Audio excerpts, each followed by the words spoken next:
तुमच्या बँक खात्यात 1 रुपयाही ठेवण्याची आवश्यकता नाही आणि तरीही तुम्ही 2 लाख रुपयापर्यंतच्या विम्याचा लाभ घेऊ शकता। कसं ते तुम्हाला सांगते। तर आपल्या सरकारनं देशातील गरीब आणि गरजू लोकांसाठी एक योजना सुरू केली आहे। प्रधानमंत्री जनधन योजना असं या योजनेचं नाव आहे। जनधन खात्यात उत्कृष्ट अपघाती विमा संरक्षण मिळतं। जर खातेधारकाचा अपघातात मृत्यू झाला तर त्याच्या कुटुंबाला 2 लाख रुपयांपर्यंत आर्थिक मदत दिली जाते। दुसरीकडे जर एखादी व्यक्ती अंशतः अपंग झाली तर त्याला 1 लाख रुपयांपर्यंत विमा संरक्षण मिळतं। प्रधानमंत्री जनधन योजना 2014 मध्ये सुरू करण्यात आली होती। तिचा उद्देश देशातील प्रत्येक नागरिकाला बँकिंग व्यवस्थेशी जोडणं हा होता। विशेषतः गरीब वर्गातील लोकांना जे बँकेच्या सुविधांपासून दूर होते त्यांना या योजनेअंतर्गत थेट बँकिंग सेवांचा लाभ देण्याचा प्रयत्न करण्यात आला।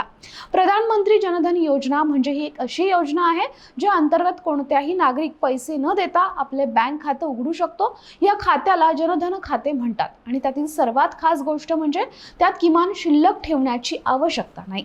याचा अर्थ असा की तुमच्या खात्यात 1 रुपयाही नसला तरी तुमचं खातं सक्रिय राहतं आणि बँक तुमच्याकडून कोणताही दंड किंवा शुल्क आकारत नाही।